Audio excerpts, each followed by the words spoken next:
Jumpa lagi Jadwal TV. Sebelum kalian tulis komentar mengenai mana Poco F5, kita bukan review Poco F5 dulu. Kita review yang satu ini. Tenang, ini tidak kalah menariknya. Saya janji, ini tidak kalah menariknya. Ya, ini adalah Infinix Note 30 Pro. Smartphone terbaru dari Infinix yang dijual di harga awal 2,9 juta rupiah. Dan nih, yang kalian dapatkan adalah SoC Helio G99. Oke, masih biasa. Layar AMOLED 120Hz mulai luar biasa. Ada bypass charging, udah mulai aneh. Punya wireless charging, semakin aneh. RAM 8GB, storage 256GB. Masih ingat harganya? Desainnya premium, kamera 108 megapiksel, stereo speaker IP53, dan masih ada lagi tentunya. Ini kalau brand lain tuh nggak ikutan gerak cepat ya. Kami sih nggak heran kalau Infinix akan mendominasi pasar smartphone di kelas 2-3 jutaan lagi tahun ini.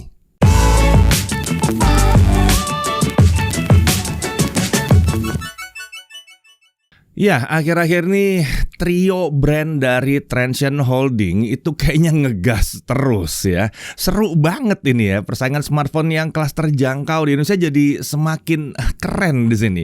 Brand-brand lain yang biasanya jago di kelas harga-harga segini, kok kayaknya kurang lawan ya sekarang ya. Ya, sekalipun ada smartphone dari brand lain di kelas harga sini, tapi spesifikasinya ya pas-pasan lah ya, atau bahkan ada yang mengecewakan.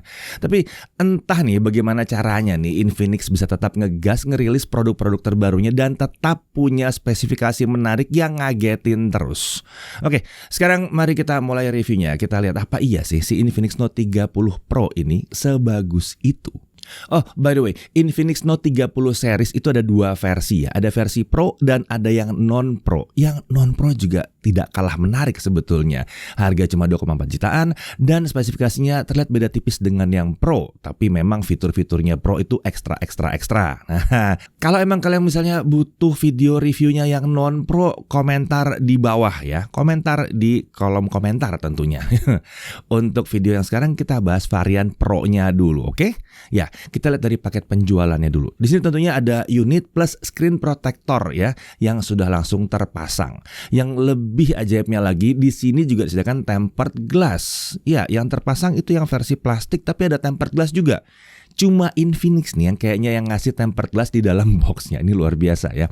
Lalu chargernya 68 watt. Iya jelas masih ada chargernya, dan masih ada chargernya. Dan ini charger 68 watt ya. Masih ingat harganya? Dan mau tahu yang luar biasa? Oh ya, tadi kita udah sebutkan bahwa dia punya wireless charger. Tapi yang luar biasa adalah wireless chargernya. Alat wireless chargernya itu tersedia di sini ya. Jadi sebutin, perlu disebut 3 kali juga. Boleh. Iya. Jadi ada wireless chargernya. Nggak tahu kapan lagi bakal nyebut kayak gini. Oke. Oke. Ya kita sih terheran-heran ya, HP 3 jutaan dikasih wireless charger, kayaknya baru Infinix aja yang bisa ya. Oke, kemudian ada kabel USB Type-C di sini, dan di case ini bertuliskan Sound by JBL. Menarik ya.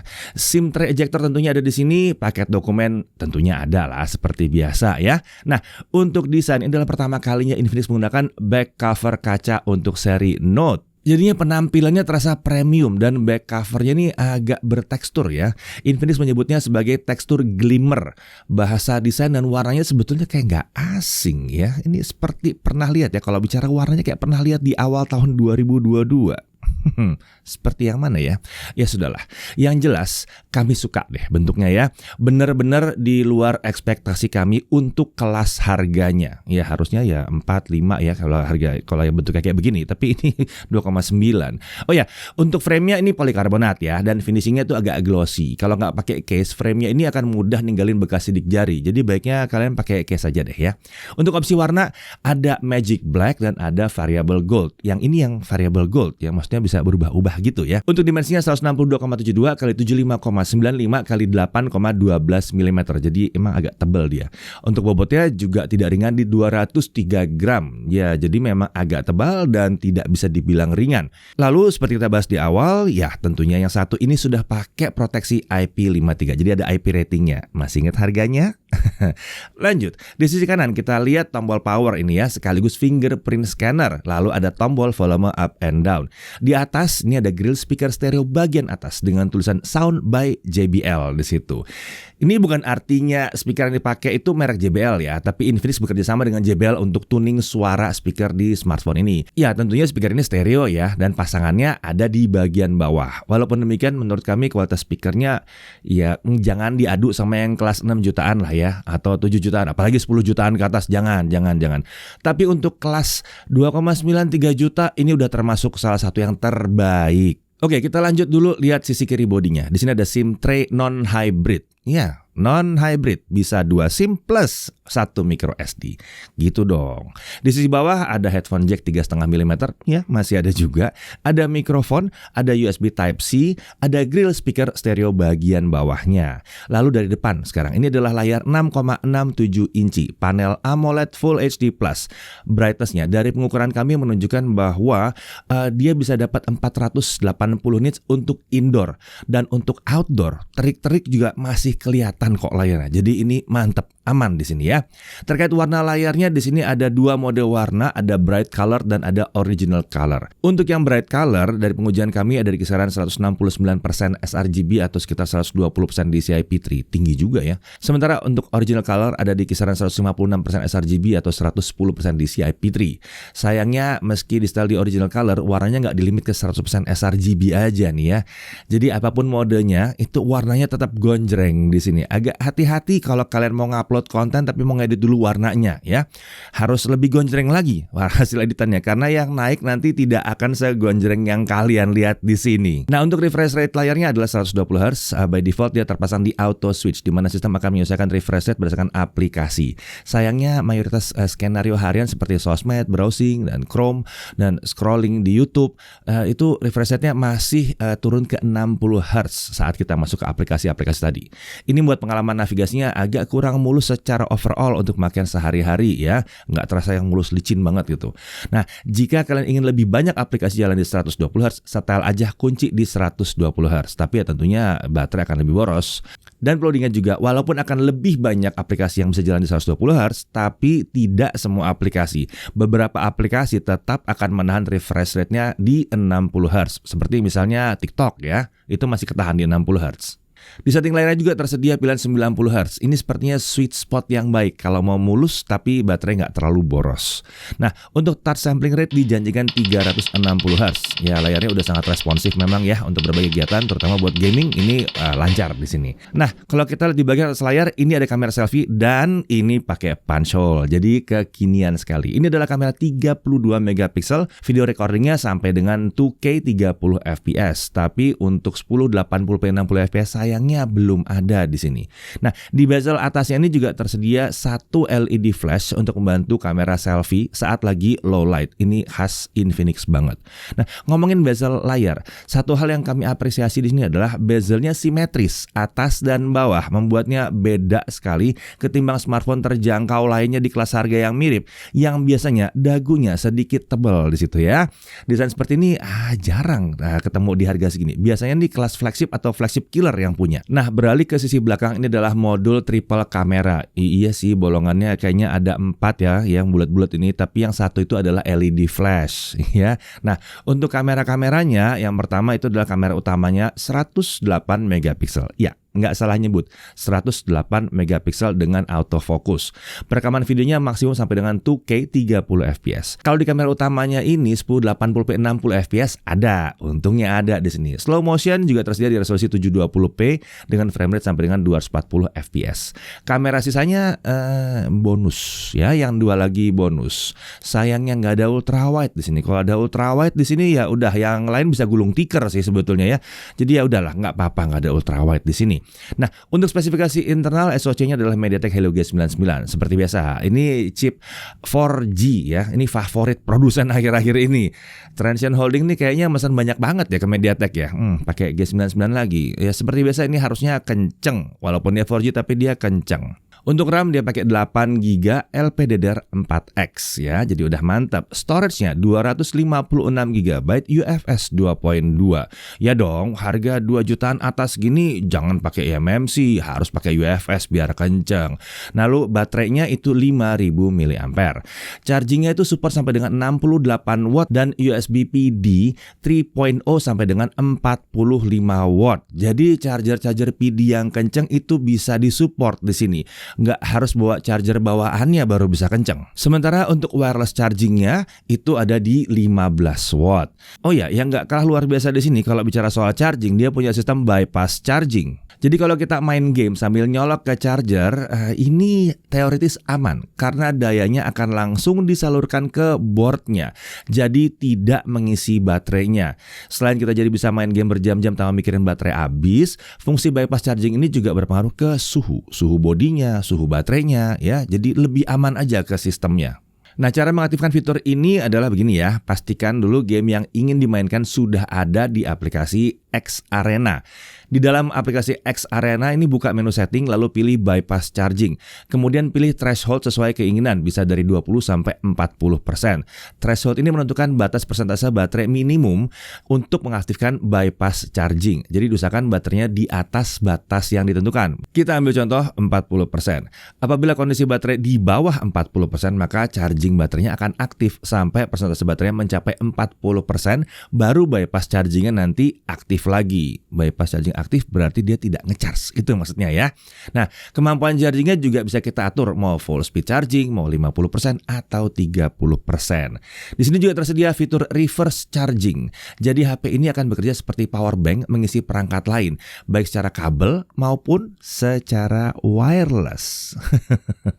Iya, dia punya wireless reverse charging untuk mungkin TWS kalian yang bisa di-charge secara wireless atau smartwatch kalian ya, siapa tahu ya, itu bisa di-charge secara wireless dengan yang satu ini. Iya, teoritis HP juga bisa sih, cuma tidak akan kenceng ya nge-charge-nya. Tapi tetap aja, ini adalah kemampuan yang luar biasa untuk kelas harganya. Oke, kita lanjut. Untuk cooling system, dia pakai vapor chamber liquid cooling. Ini nggak bener nih HP, ini harganya berapa sih? Untuk OS, dia pakai XOS 13, Android 13. Ya, harus Android 13 out of the box dong. Ini udah tahun 2023. Ya, singkat cerita, XOS yang baru ini menurut kami jauh lebih matang ketimbang versi-versi sebelumnya. Launcher bawaan, navigasi sistem UI, responsivitasnya, serta level customization-nya itu sudah terhitung oke di sini. Fitur-fitur juga sudah mencukupi walaupun belum bisa dibilang yang luar biasa spesial banget karena kami belum nemu fitur di sini yang tidak dimiliki oleh UI dari brand yang lain ya. Kalau bicara bloatware ya atau software-software tambahan di sini memang ada beberapa. Tidak terlalu banyak sih menurut kami dan sebagian masih bisa di-uninstall juga. Nah, terkait Android update di sini sayangnya belum ada kejelasan dari Infinix update-nya akan seperti apa. Kan Infinix baru ngasih kejelasan untuk yang Zero ya. Nanti kalau Infinix nambahin info lagi kita akan taruh di deskripsi. Untuk sensor di sini ada gravity sensor, ada e-compass, ada light sensor, ada proximity dan ada gyroscope. Yes, ini gyroscope-nya hardware tentunya. Untuk fitur keamanan tentunya ada side fingerprint unlock dan ada face unlock juga. Konektivitas ya jelas 4G. Iya yaitu 3G, 4G. 5G sih belum bisa di sini dan tidak akan bisa di-upgrade juga jadi 5G. Untuk Wi-Fi dia pakai Wi-Fi 5. Wi-Fi sharing itu juga bisa. Jadi saat terhubung ke Wi-Fi tinggal aktifkan fitur hotspot yang ada di panel quick setting. Hasilnya adalah kita bisa berbagi konektivitas Wi-Fi yang diperoleh si handphone ke handphone atau device yang lain. Jadi bedakan ya antara Wi-Fi sharing dengan hotspot, itu beda. Ya, lanjut untuk Bluetooth dia pakai versi 5. Bluetooth kodeknya cukup lengkap, SBC, AAC, LDAC dan Qualcomm aptX juga tersedia. Iya benar, Qualcomm aptX tersedia di sini ya, walaupun dia pakai MediaTek. Untuk USB OTG tentunya bisa di sini. Dan di sini juga ada NFC, lalu untuk sarana hiburan tanpa berbayar ada FM radio di sini. Oke, sekarang kita masuk ke pengujian performa. Kita mulai dari benchmark dulu. Antutu 9. Nah, skornya ada di 382 ribuan. Lalu untuk Antutu 10 seperti biasa, Antutu kalau naik skornya juga naik di 414 ribuan. Untuk Geekbench 5 single core di 548, multicore di 1772. Untuk Geekbench 6 single core di 728 dengan multicore di 1959. Ini agak hati-hati ya kalau kalian lihat skor benchmark yang beredar, apalagi untuk membanding-bandingkan ya. Pastikan pastikan dulu versi berapa, benchmark yang dipakai, udah sesuai atau belum, udah cocok atau belum kalau kalian mau banding-banding. Karena pernah ada yang terjadi tuh kemarin, ya, ngomel-ngomel ke kita, kenapa skornya begini, ternyata dilihat Geekbench 6, padahal kita pakai Geekbench 5 dulu itu. Sekarang kita lengkapin juga dengan Geekbench 6-nya. Lanjut, untuk GFX Bench T-Rex Offscreen 1080p, dia dapat 64 fps. Trademark Slingshot Extreme OpenGL ES3.1, grafik skornya ada di 2474. 3D Mark Wildlife Stress Test, nah base score-nya di 1262 dengan lowest score di 1258. Jadi konsistensinya atau kestabilannya ada di 99,7%. Mantap di sini. Nah, untuk CPU throttling test ini ngetesnya di core CPU-nya aja. Selama 30 menit dia throttling ke hanya 93% aja. Jadi dari benchmark skornya itu standar dari Helio G99, cukup kencang di kelasnya dan performanya ini menyenangkan karena dia stabil di sini. Mungkin efek vapor chamber-nya tadi ya. Oke, sekarang kita bahas langsung ke gaming beneran aja. Kita langsung hajar Genshin Impact. Nah, tentunya untuk yang satu ini lowest 60 fps settingannya ya. Kita jalankan skenario traveling selama 30 menit. Frame rate-nya dari kisaran 40 sampai 50 fps di kisaran 12 menit pertama. Setelah lewat dari 12 menit, frame rate-nya menurun sedikit di kisaran 30 sampai 40 fps. Tapi tetap segitu-gitu aja sampai menit ke 30. Ini agak tumben terjadi di Helio G99. Biasanya yang pakai G99 kalau yang adem-adem itu bisa sedikit lebih tinggi performance-nya. Tapi ya masih oke lah yang satu ini. Nggak seburuk itu, dia nggak ngedrop sampai ke 20 atau 15 fps. Untuk suhu di sisi layar paling panas 42 derajat Celcius dan suhu di bodi belakang paling panas di 41 derajat Celcius. Penyebaran suhunya juga sangat baik berkat cooling sistemnya. Sepertinya limit suhu yang diizinkan untuk smartphone ini memang agak rendah ya. Kelihatan bahwa skin temperature-nya kayak dipertahankan di 42 derajat Celcius. Tapi untungnya penurunan frame rate-nya nggak sampai mengganggu gameplay, jadi masih tetap stabil. Saat dipakai untuk battle, frame rate-nya juga masih bisa di 30-an fps walaupun mau rame sekalipun nggak ada masalah. Jadi untuk main Genshin ini udah memenuhi standar minimum yang nyaman menurut kami. Bahkan untuk push rank di Abyss masih bisa yang satu ini. Untuk ranking Genshin seperti biasa ini karena pakai G99 dan cukup normal performanya, yang satu ini dapat ranking C. Lanjut ke Mobile Legends. Nah, buat yang belum tahu, Infinix memang ada kerjasama khusus dengan Mobile Legends. Kalau kalian sadar dari boxnya aja tadi udah ada tulisan Infinix dan Mobile Legends ya. Jadi harusnya performanya nggak malu-maluin dong ya. Dan ternyata performa Mobile Legends-nya di sini memang salah satu yang terbaik untuk smartphone yang pakai Helio G99. Grafisnya bisa ultra dan refresh rate-nya di super. Ini langka. Smartphone lain yang pakai G99 belum tentu bisa seperti ini. Artinya kualitas grafisnya tuh tertinggi dan saat dicoba bener aja frame rate-nya bisa di 90 frame per second. Rata banget. Ini luar biasa. Kalau kalian mau nyobain game 120 fps, kalian bisa coba Real Racing 3. Ternyata game yang satu ini support 120 fps. Saat dimainkan frame rate ada di kisaran 90 fps kalau mobilnya lagi rame. Tapi kalau lagi sendiri, misalnya udah posisi 1 di depan nih, frame rate-nya itu bisa naik ke 110 sampai 120 fps. Keren ya di sini ya. Oh ya, sebagai catatan, setting refresh rate-nya harus di-setel ke 120 Hz dulu. Karena kalau di auto switch, saat masuk game ini refresh rate-nya langsung turun ke 60 Hz. Frame rate-nya otomatis akan ketahan di 60 fps. Nah, untuk PUBG Mobile, nah ini sayangnya settingnya masih smooth ultra aja seperti di Helio G99 secara umum. Jadi ya 40 fps aja. Lancar, tapi levelnya belum level kompetitif. Intinya kalau terkait performa game sih ya, yang satu ini khas Helio G99. Cukup kencang, stabil, dan lumayan adem di sini. Yang bikin beda adalah kerjasama antara Infinix dengan developer game Mobile Legends. Jadi kalau kalian player Mobile Legends, ini adalah salah satu opsi smartphone yang menarik. Harganya juga menarik sih.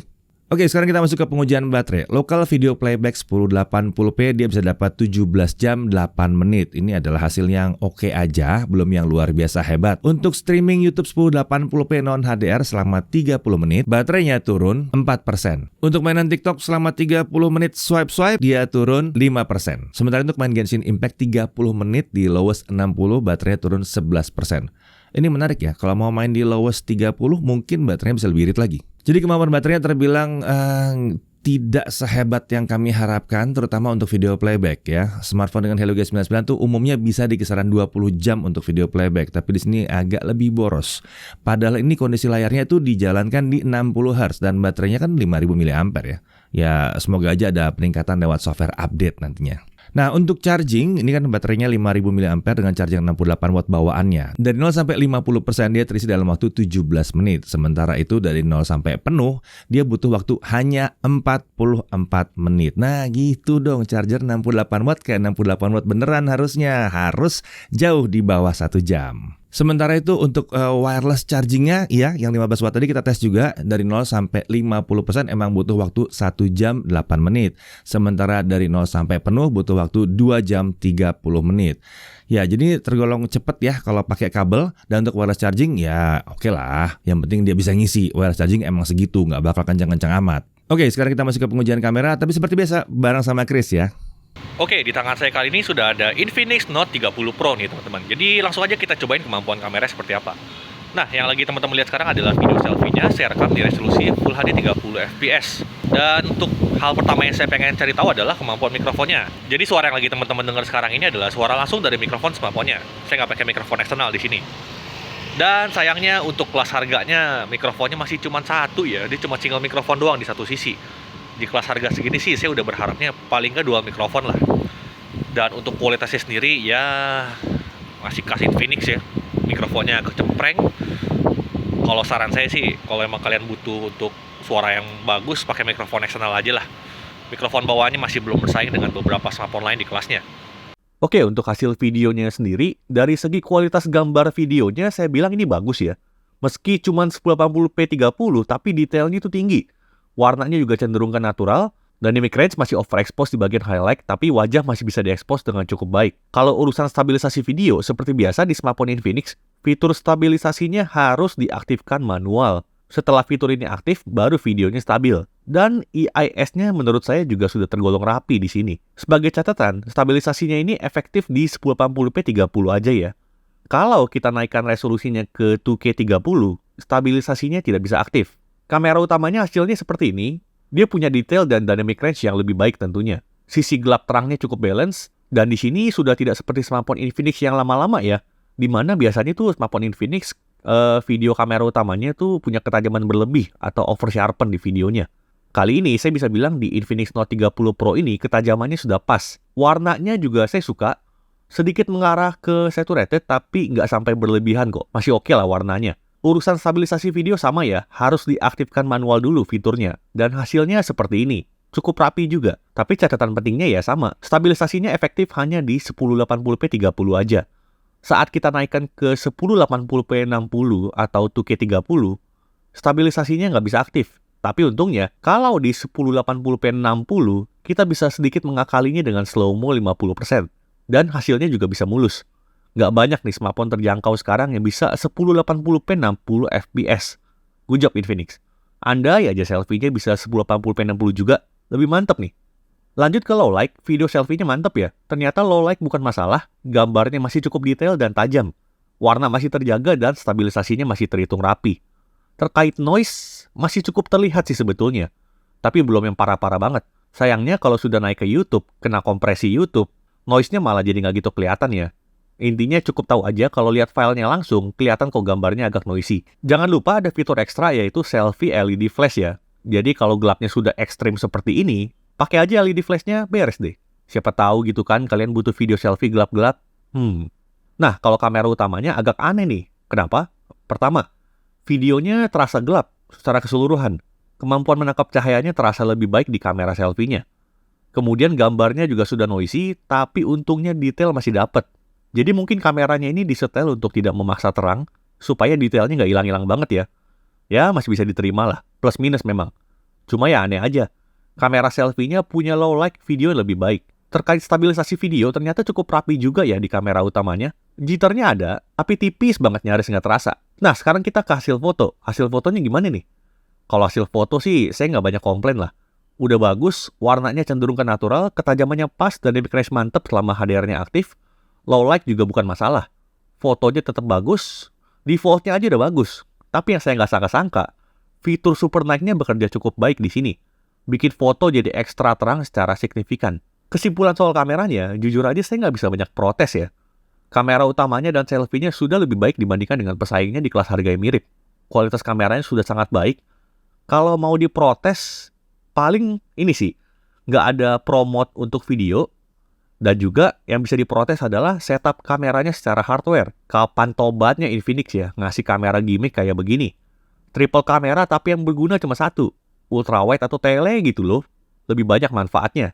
Bukannya malah kamera ultra wide kayak begini. Dan juga kalau kamera adalah prioritas kalian banget, apakah ini kamera terbaik dari Infinix? Menurut saya sih belum ya. Ini sudah bagus kameranya, tapi belum seluar biasa Infinix Zero 20. Itu masih jadi kamera smartphone Infinix paling beres saat ini. Tapi memang sedikit lebih mahal. Kalau kalian merasa kamera Infinix Note 30 Pro ini sudah cukup, ya sikat aja. Nggak jelek kok kameranya. Oke, kita lanjut lagi. Kita masuk ke Netflix-nya. Ini sayang, kenapa dia L3? Aduh, biasanya Infinix udah bisa nih masuk L1, tapi yang sini entah kenapa dia masih L3. Kita nggak tahu apakah nanti ada update software untuk itu, tapi untuk unit yang kami pakai dia baru L3. Jadi streamingnya belum bisa HD. Jadi kalau mau kualitasnya tinggi, download dulu dengan kualitas yang tertinggi. Untuk YouTube, smartphone ini bisa playback sampai dengan resolusi 1440p 60 fps. Dan untuk playback video HDR sayangnya belum bisa, tapi ya lagi-lagi masih wajar lah ya. Nah, untuk haptic feedback untuk kelas harga termasuk yang sangat baik, dia pakai Z-axis linear motor. Getarannya presisi, pendek dan akurat di sini. Mantap lah untuk kelas harganya. Nah, bicara soal harga, pada saat awal di flash sale dia ada di 2.899.000 atau 2,9 juta. Sementara harga resminya ditaruh di 3.099.000. Tapi biasanya sih kalau harga flash sale di 2,9 ya biasanya harganya akan di 2,9 terus sih. Oh ya, jangan lupa kalau ada juga Infinix Note 30. Ini adalah varian yang non-pro. Harganya cuma di kisaran 2,4 juta ya. Mirip-mirip IP53 juga, G99 juga ya. Oke. Kita masuk dalam hal yang perlu diperhatikan untuk yang versi Pro ini. Pertama, dia belum 5G. Lalu, tapi ini minta banyak nggak sih? Harganya cuma 2,9. Kemudian tidak ada kamera ultra wide. Ya, harapan kami kan kameranya harus bisa ultra wide. Lalu mikrofonnya masih single nih ya. Ya, speakernya 2, mikrofonnya single. Dan kualitas perekaman mikrofonnya sendiri masih agak kurang oke sih sebetulnya. Kemudian untuk kamera selfie-nya itu belum ada perekaman video 1080p 60 fps. Emang siapa yang punya? Kita kasih tahu aja ya, kita spill. Infinix Note 30 yang tidak Pro, yang biasa itu malah punya 1080p 60 fps untuk kamera selfie. Makanya kami heran nih, kenapa yang Pro-nya malah nggak punya nih? Coba Infinix diberesin dong yang satu ini. Harusnya bisa dong ya. Oke, lalu Netflix dia juga masih L3. Ini kayaknya masih banyak PR sih di sini sebetulnya ya. Kemudian software update juga belum ada kabar berapa kali akan dapat update software. Lalu walaupun dia 5000 mAh, kemampuan baterainya itu masih ngepas. Belum bisa dibilang yang keren awet gitu. Belum bisa. Lalu ya bodinya cukup tebal dan ya bobotnya ya di 200-an gram, jadi ya tidak ringan juga. Lalu aksesoris third party ini akan susah untuk dicari ya. Ini hal yang umum ya untuk HP-HP dari Transsion Holdings ya. Mereka belum banyak dilirik ya. Mungkin juga belum banyak bekerja sama dengan produsen aksesoris third party. Ayolah kerja sama lah. Atau paling yang aksesoris third party-nya kerja sama. Soalnya ini barang-barangnya Transsion ini kayaknya bakalan laris nih harusnya nih kalau kemampuannya kayak gini. Ya, untungnya sih dalam paket penjualannya udah lengkap. Sampai ke tempered glass-nya juga ada di situ. Nah, dari sisi kelebihan, kita lihat performanya cukup kencang dan stabil dan adem karena Helio G99-nya ya. Setting grafis Mobile Legends-nya juga terbuka sangat tinggi settingannya. Charging-nya sangat kencang, bypass charging ada, wireless charging ada. 8GB RAM dengan 256GB storage yang UFS. Ini keren ya. Layarnya AMOLED 120Hz. Dia bisa rekam video 1080p 60 fps di kamera utamanya. Hasil foto-fotonya juga terbilang sangat baik, bahkan untuk low light dia juga udah oke. Punya LED flash untuk selfie, haptic feedbacknya mantap, stereo speaker di sini ya. Sudah punya IP53, jadi ya hujan tipis-tipis nggak takut di sini. NFC ada di sini, bezel simetris atas bawah, SIM tray-nya triple slot, isi box-nya sangat lengkap. Ada brand lain yang sampai saat ini ngasih wireless charger di kelas harga 3 jutaan. Yang kelas 7 sampai 12-15 juta aja nggak ada yang ngasih ya. Belum lagi ada tempered glass juga di sini. Jadi terlihat ya sektor mana yang jadi fokus Infinix di sini. Performa, teknologi charging, RAM dan storage yang besar. Menurut kami sih Infinix masih harus level up dari sektor kamera di sini. Mikrofon dan software update juga harus di up lagi ya. 3 hal ini aja sih. Kalau misalnya diberesin sih, waduh ini udah jadi susah ngelawannya, tapi ya mungkin harganya nggak segini. Nggak apa-apa lah ya, nambah 500.000 juga kayaknya nggak apa-apa sih sebetulnya. Udah agak berlebihan juga ini seharga segini ya. Ayolah Infinix, dikurang-kurangin lah penggunaan kamera gimmicknya dan kasih yang kita perlu di sini. Terlepas dari semua itu, kita bisa melihat bahwa Infinix Note 30 Pro ini tetap berhasil punya daya tarik tersendiri dan membuatnya layak untuk direkomendasikan kalau kalian lagi cari smartphone di kelas harga 2 juta tinggi, mentok di 3 juta ya. Ya, terima kasih ya Infinix ya. Berkat kalian, pilihan smartphone terjangkau berkualitas yang unik-unik di Indonesia jadi makin banyak. Dan semoga ini akan jadi dorongan atau bahkan pecutan untuk brand-brand lain supaya nggak kalah sama kalian. Terima kasih Infinix. Saya Deddy Irfan, Jaga TV.